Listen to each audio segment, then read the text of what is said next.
Hey guys, what is up? Aaron Wigwam here. Today we're going to talk about video games. Obviously. I mean, obviously. It's no secret that 2017 was filled with amazing games. What a year for video games, honestly, with Nintendo coming back to form, huge indie title releases, some of my favorite games in a long time coming out last year. And so many games I've still yet to even get a chance to play, just sitting there lonely in my Steam account. And rather than play them, let's talk about what games we'll be neglecting in 2018. First up, Tunic. This top-down isometric adventure game is promising to pull on all of my nostalgic heartstrings with its Zelda-inspired gameplay. Being brought to us later this year by Finji, the publisher who brought us my favorite indie gem from 2017, Night in the Woods. There isn't too much out there currently about Tunic, but what there is looks incredibly promising.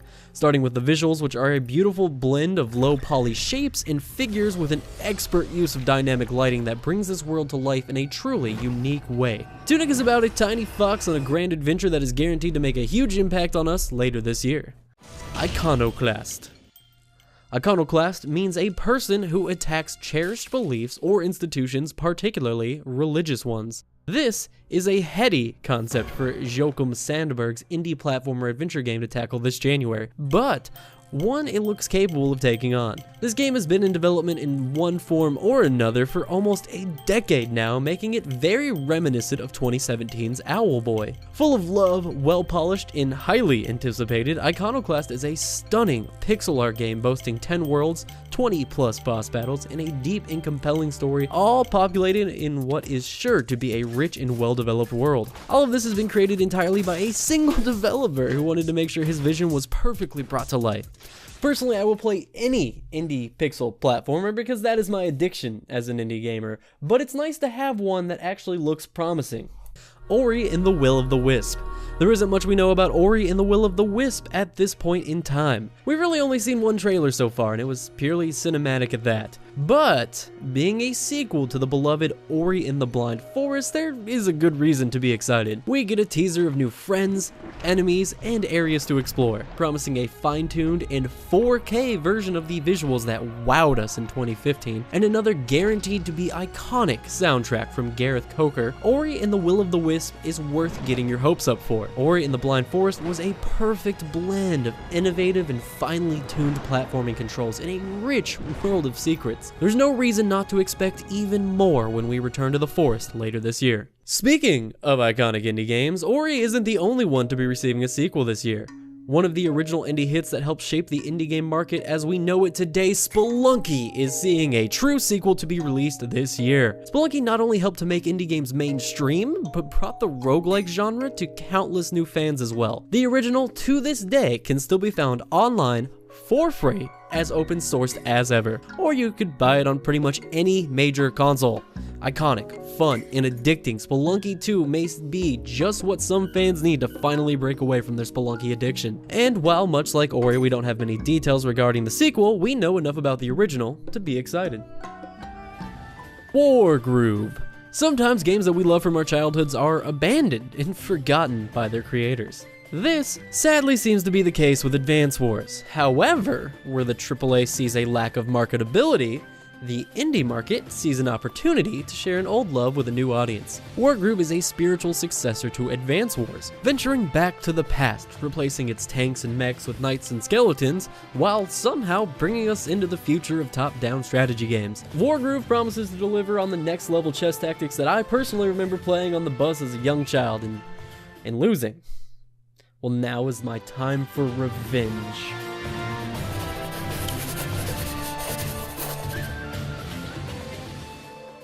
Every now and then there comes a Kickstarter project that looks so genuinely unique, so clearly made by someone with a passion for their work that I can't help but give my money to them. This was the case with Knights and Bikes, a game created by Foam Sword Studios, made with a mix of Earthbound, Secret of Mana, The Goonies, and that feeling of being an 8-year-old with a bike, a foam sword, and a friend at your side ready to conquer the world of your own imagination. Knights and Bikes breaks the mold visually, and from what I've seen of the gameplay, it doesn't stop there. I can't wait to get my hands on what is surely to be one of the most unique and charismatic co-op adventures in the indie market.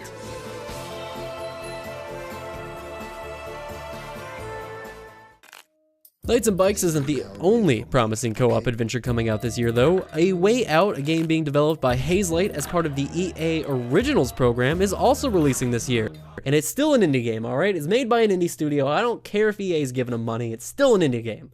And I'm gonna talk about it. Many of us were initially excited when we heard this game was going to focus on actual two-player co-op. Nowadays, it's hard enough to find a game that even has local co-op, but Hazelight decided to create an experience entirely around that idea. What really piqued my interest was the fact that you can play online with a friend even if only one of you owns the game, truly bringing couch co-op into the modern age. The game itself features a complex story involving prison escapes, gas station robberies, and making amends with your family. It feels as if we've been shown quite a bit from this game already, but that just makes me feel like there is so much more yet to see. We'll find out for sure when this game releases in March.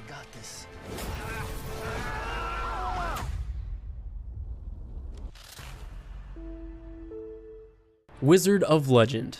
Wizard of Legend is another game being brought to us later this year through the magic of crowdfunding. Wizard of Legend is shaping up to be a fast-paced and challenging twist on the roguelite genre. You are a wizard who dreams of making it through the Chaos Trials and besting the Council of Magic so that you may become a Wizard of Legend. Along your journey, you will discover relics and magics which you will combine to help you survive the world that makes up each and every trial. Featuring over 100 spells, dynamic bosses, procedurally generated levels, and near infinite customization of relics and outfits, be prepared for endless hours of entertainment sometime in early 2018. Some games entice us with brilliant visuals, unique worlds, or mesmerizing music. While Flynn, Son of Crimson, has all of these things, what really interested me in this project is the fluid and stylish combat system. Destructoid is quoted as saying, "Every hit in Flynn feels like finding a $20 bill in your pocket you didn't even know you had." And if that doesn't make you want to play the game, well, there's still a rich story and non-linear gameplay and hanging out with dogs. And if that's not enough to get you excited about Flynn, Son of Crimson, well then you're probably watching the wrong video. This is not porn. You gotta leave, buddy. Put that thing away and you leave.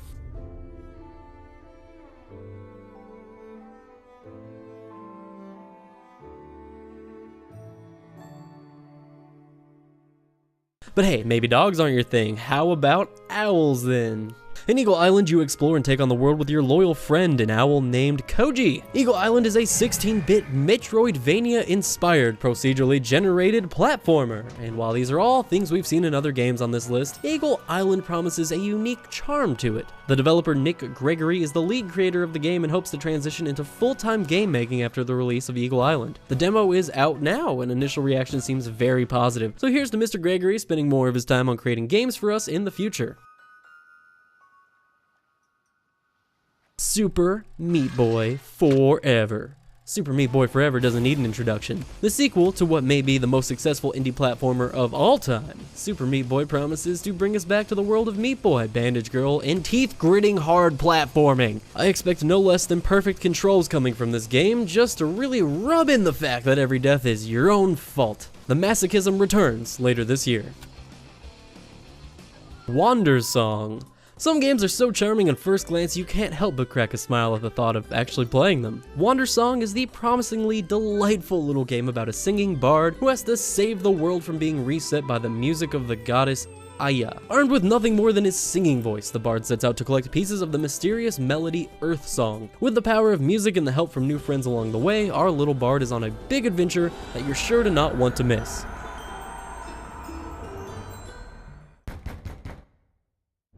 Guacamelee 2. Indie games are great at expanding on pre-existing games by making spiritual successors or even just full-fledged fan games. But occasionally, a game comes along and creates something totally new to the genre.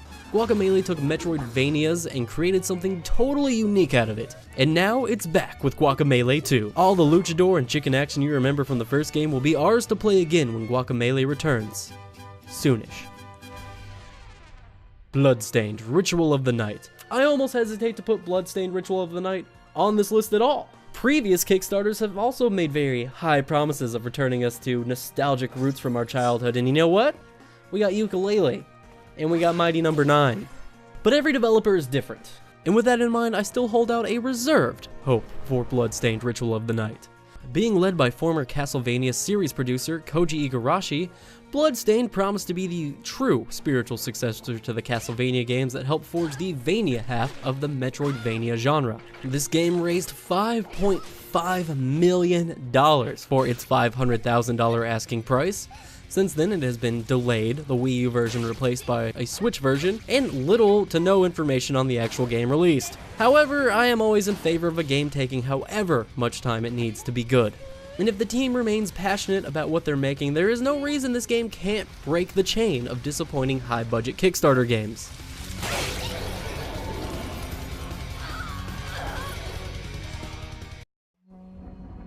One of my favorite videos on this channel and long-awaited roguelites, Children of Morta, is set to release this year. Featuring a wide cast of characters which you can tackle the depths of Morta with, Children of Morta is a truly beautiful game. I haven't played it since the initial demo released, and yet the characters, the story, and the gameplay have vividly stuck with me. The game is a beautiful blend of RPG elements, storytelling, and fast-paced combat. This may be the game I am most personally excited for this year. For more information on the game, check out my full preview video.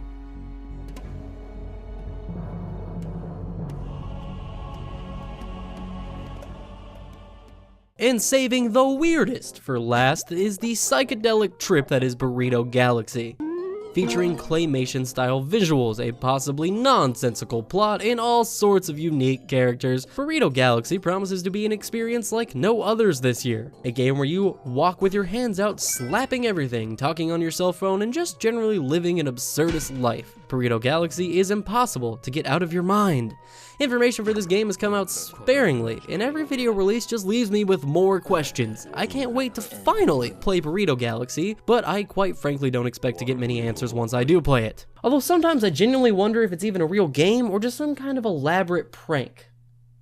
I don't know. But hey, anyways, those are all the major indie games that I am looking forward to this year. Did I miss any? Let me know down below. And as well, if you enjoyed this video and you're new here, consider subscribing because I do plan on reviewing pretty much every game on this list. This is my, lasered in, focus on these games list. And if you're another channel, don't steal my list. Don't you come to my channel and steal my list. I'm on to you. But for the rest of you, have a beautiful day. I love your beautiful faces. Click on another video. Enjoy my content. Enjoy someone else's content. I don't know. Just have a good day. I don't really care what you do. That ain't my job. It ain't my personal responsibility to care for you, random person on the internet. That I don't know. You come in here like I'm supposed to do stuff. Like I'm supposed to know. Like I don't even know. I don't know. He don't know. She doesn't know. You know? Bowser doesn't know. Nobody fucking knows. Goodbye.